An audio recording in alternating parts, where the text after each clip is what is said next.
Hello sorcière, bienvenue dans cette graine de magie, ces petits épisodes autour de 5 minutes dans lesquels je te donne des exemples concrets de choses que tu peux faire pour déployer ta sorcellerie. Et aujourd'hui, j'ai énormément pris sur moi parce que je me suis dit, ok, je vais leur présenter 3 de mes jeux de tarot et d'oracle. 3.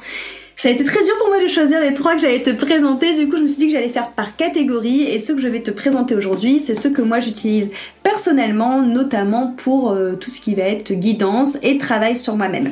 Je te ferai sûrement un autre épisode où je te présenterai 3 jeux que j'utilise pour faire les soins. Ok, ou pour moi on est totalement sur d'autres types de jeux. Donc dans ces 3 jeux, il va y avoir 2 oracles et un tarot. Le premier oracle que j'aime vraiment d'amour, je le trouve fabuleux, et celui que j'ai envie de te présenter, c'est l'oracle de la déesse sombre. Je le trouve particulièrement efficace, déjà pour tout ce qu'il... tout ce qu'il dégage comme énergie. C'est l'un des oracles qui me permet de pouvoir l'interpréter facilement sans utiliser le livret. Mais à côté de ça, le livret est fabuleusement bien fait parce que tu peux vraiment venir décrypter les cartes sous différents angles. Pour chaque carte, tu as la voix de la déesse, donc on va dire le message global de la carte, ainsi que son invitation. Et après, suivant si tu vas tirer la carte droite ou à l'envers, tu vas avoir le message par rapport à ton tirage. Ok ? Et après, tu vas avoir tout ce qui va être correspondance au niveau, on va dire, de tout ce qui est pop culture. Donc ça va reprendre notamment peut-être des héroïnes de séries ou des héroïnes de dessins animés ou des choses comme ça. Et tu vas avoir aussi tout le côté déesse et dieu associé à la carte en question. Et aussi une musique associée à cette carte. Et ça, c'est génial parce que, par exemple, moi, ça m'est arrivé plein de fois de tirer une carte et de méditer juste après sur la carte en mettant la musique de cette carte en fond sonore. Ou alors de faire une static dance sur la musique de cette carte. Enfin voilà, il y a plein de manières de travailler avec la musique qui est en lien avec cette carte, ou tout simplement à l'écouter dans la journée si tu as fait ton tirage du jour avec ce jeu. Moi, je l'aime énormément, je l'utilise pour tout. C'est vrai que il a un peu un penchant shadow work, je trouve, mais personnellement, moi, je l'utilise vraiment pour tout. Shadow work ou non shadow work, guidance, mood du jour, voilà. Je le trouve fabuleux, je l'aime énormément. Donc c'est l'oracle de la déesse sombre de Iriadel et Gulliver l'aventurière. Gulliver l'aventurière qui est une illustratrice que moi personnellement j'aime énormément son style, notamment pour les filles du Coven. Je leur ai fait étudier le tarot sous différentes formes, et la base de leur étude et de leur recherche était notamment sur un ouvrage de Gulliver l'aventurière qui est Le Voyage du fou. Petit aparté, mais moi c'est une artiste que j'aime énormément. Ensuite, le deuxième jeu, c'est mon jeu doudou que j'aime énormément, c'est aussi l'oracle, je te ferai le tarot à la fin. C'est les saisons de la sorcière. Alors tu as plusieurs saisons de la sorcière qui sont en lien avec les sabbats. Moi, celui que j'ai, c'est Mabon.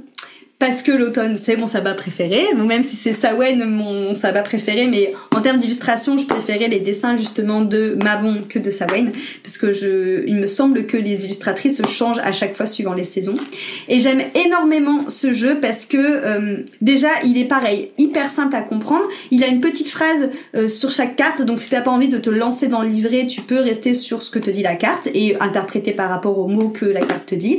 Moi, j'aime aussi beaucoup son univers. Alors j'ai un univers assez sombre dans les cartes, j'aime beaucoup les cartes qui sont très graphiques et ouais, qui ont quand même un style artistique très sombre, un petit peu dark entre guillemets on va dire, mais quand même mais pas dark qui fait peur, tu vois, dark cocooning, et c'est vraiment ça que m'inspire la saison des sorcières chez Mabon, c'est qu'il a un côté en effet très, justement encore relié au shadow work, mais avec des dessins qui font très tarte à la citrouille, tu vois, c'est très cocooning, il est très réconfortant, mais en même temps il est très juste. C'est pas juste un oracle qui va te dire des choses que tu as envie d'entendre, il va savoir aussi te dire des choses que tu n'as pas envie d'entendre, mais avec un côté très très doux. Et j'aime beaucoup l'énergie qui dégage, l'ambiance que dégage ce jeu.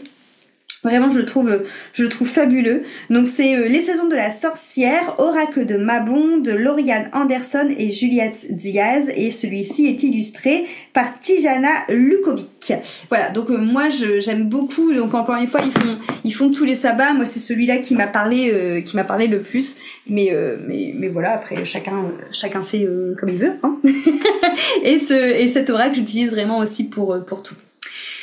Et au niveau des tarots, mon cœur balance, et je pense que tu vois, j'en avais sorti 3, mais je pense quand même que je vais t'en présenter 2 aussi des tarots parce que c'est vraiment mes 2 préférés. Si je reste dans la lignée, on va dire, de la charte graphique que j'aime, un peu art déco, sombre, c'est le tarot des déesses de la nuit, que je trouve magnifique aussi en termes de charte graphique, de dessin, tu vois, un peu rétro comme ça, avec de l'or. Il y a beaucoup de détails sur ces cartes, donc c'est pareil, t'es pas obligé de t'y connaître vraiment en tarot pour savoir les interpréter grâce aux dessins qui sont très riches et plein de détails. Et c'est ça aussi que j'ai adoré dans mon autre tarot que je vais te présenter. Celui-là, moi, je l'aime beaucoup, plus d'un point de vue, on va dire, artistique. Artistiquement parlant, je le trouve magnifique. Encore une fois, c'est très personnel. C'est pour ça que dans les tirages, dans les choix des tarots et des oracles, je t'invite vraiment, toi, à aussi regarder. C'est pas parce que je te dis, par exemple, que l'oracle de la déesse sombre est merveilleux. Il va quand même voir quelle est la vibes un peu de ce jeu et quelle est sa direction artistique, parce que peut-être que les dessins ne te parleront pas du tout et que justement tu trouveras ça un petit peu trop noir, tu vois, que tu préféreras des trucs plus colorés. Donc voilà, c'est vraiment très différent. Moi j'aime beaucoup celui-là, il est dans la même vague artistique que Les Saisons de la Sorcière et de l'oracle de la déesse sombre. Donc si jamais tu vas jeter un œil, c'est fort probable que celui-là tu le trouves super beau aussi. Et donc c'est le tarot des déesses de la nuit de Lindsay Silverman, et j'étais quand même obligée de vous montrer en effet un autre tarot parce que c'est le tarot avec lequel j'ai commencé. Et c'est vraiment, je dirais, mon tarot. Quand j'ai un doute d'interprétation avec un autre jeu, je prends celui-là à côté parce que celui-là, ce tarot-là, j'ai envie de dire, on se connaît par cœur, lui et moi. Et j'ai absolument plus besoin du livre maintenant pour l'interpréter. C'est aussi un tarot qui est parfait selon moi pour débuter parce qu'il a énormément de détails qui font encore une fois que tu peux choper toutes les petites subtilités. Et c'est un tarot qui a aussi un côté très réconfortant. Et c'est l'histoire de sorcière, donc la version tarot. Et moi j'ai pas la version oracle, mais il existe aussi en oracle. Mais là moi je te parle de la version tarot. Et on est sur les créatrices Deborah Blake et Elisabeth Alba. Il a pas la même vibe artistique que les 3 autres que je t'ai montrés.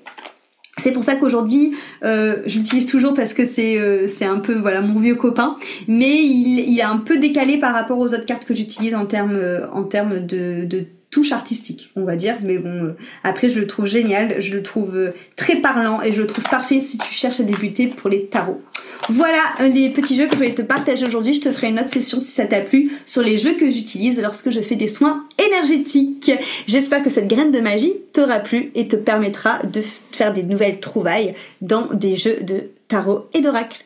J'espère que cette graine de magie te sera utile pour justement faire planter de nouvelles choses au niveau de ton bien-être, de la sorcellerie au quotidien.